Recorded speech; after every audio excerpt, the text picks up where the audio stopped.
এই ফকিনির বাচ্চা, তোর সাহস কত বড়? হ্যাঁ, তোর 10 মিনিট আগে আমি চাবি পাঠাইছি যে গাড়িটা বের কর। হ্যাঁ, ম্যাডাম এসে দাঁড়িয়ে থাকবে তোর? হ্যাঁ,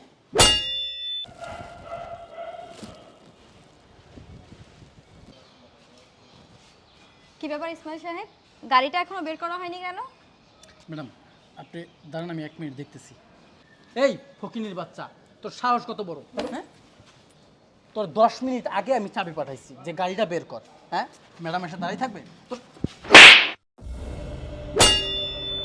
এই, তোর খাওয়া বড় নাকি গেট খোলা বড়? ম্যাডামের কাজ বড়? হ্যাঁ, তুই এখন দাঁড়া রইছে, দেখছেন ম্যাডাম কত বড় বেয়াদব? এখন দাঁড়া রইছে, গেট খোল, তাদের গেট খোল। আপনি আমার সাথে এমন করতেছেন কেন স্যার? স্যার আমার ক্ষুধা লাগছিল স্যার, এই জন্য আমি একটু খাইতেছিলাম স্যার। আমি এখনই খুলে দিতেছি স্যার, এখনই খুলে দিতেছি স্যার। ইসমাইল সাহেব, আপনি থামুন। আর এই, তোমাকে এখন গেট খুলতে হবে না, তুমি খাচ্ছ খাও। আর তুমি লাঞ্চ টাইমে রুটি কলা কেন খাচ্ছ? ম্যাডাম আপনি সব চাকর বাকরের সাথে কি কথা বলতেছেন? আপনি আপনি চলুন ম্যাডাম, মিটিংয়ে লেট হয়ে যাচ্ছে। আর এই, এখন দাঁড়া রইছ, গেট খোল। ইসমাইল সাহেব, আমি আপনাকে চুপ করতে বলেছিলাম, আপনি চুপ করুন। আর এই, কি সমস্যা তোমার বলো?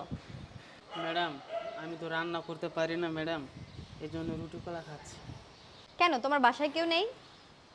আছে ম্যাডাম, আমার বাসায় 2 বোন আর আমার অসুস্থ মা আছে। তাহলে তারা কি তোমাকে রান্না করে দিতে পারে না? ম্যাডাম তারা রান্না করে দিবে কিভাবে? তারা তো গ্রামে থাকে। বুঝলাম তারা গ্রামে থাকে, কিন্তু তুমি মাস শেষে যে স্যালারি পাও ওটা দিয়ে তো অন্য কোথাও তুমি খেতে পারো। ম্যাডাম যে টাকা পাই তা আমার মায়ের ওষুধেই চলে যায়। আমার মা অসুস্থ তো, তাই মাস শেষে হাতে বেশি টাকা থাকে না। কি আর করবো ম্যাডাম, এই জন্য এই রুটি কলা খেয়ে দিন পার করি। ম্যাডাম ছাড়ুন তো এই ওর কথা। এরা কি করে জানেন? এরকম ইমোশনাল কথা বলবে আপনাদের মতো মানুষকে, তারপর ইমোশনালি ব্ল্যাকমেল করে আপনাদের কাছ থেকে বিভিন্ন সহযোগিতা ওরা হাতিয়ে নেওয়ার চেষ্টা করবে। বুঝতে পারছেন ম্যাডাম? আপনার চলুন তো, দেরি হয়ে যাচ্ছে। স্যার স্যার এগুলো কি বলতেছেন স্যার? ম্যাডাম আমি কোনো মিথ্যা কথা বলতেছি না ম্যাডাম, যা সত্যি ম্যাডাম আমি তাই বলতেছি। ম্যাডাম চাইলে আমি ভালো কিছু খাইতে পারি, কিন্তু আমার মা অসুস্থ, তার চিকিৎসা, আবার ম্যাডাম বাড়িতে 2টা বোন, তাদের বিয়ে ম্যাডাম, এই জন্য আমি টাকা খরচ করে না, এগুলোই খাই সবসময় ম্যাডাম। ম্যাডাম যদি আমি সব টাকা খরচ করে ফেলি তাহলে বাড়িতে কি পাঠাবো? এই জন্য ম্যাডাম আমি টাকা খরচ করি না। আচ্ছা ঠিক আছে, তুমি তোমার খাবারটা শেষ করো, আমি আধা ঘন্টা পরেই আসছি। ইসমাইল সাহেব চলুন। Okay madam.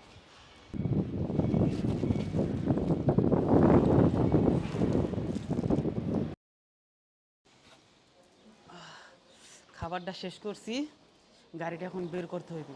ম্যাডাম এখন বাইরে আইবে। এইটা কি খাবার? এইটা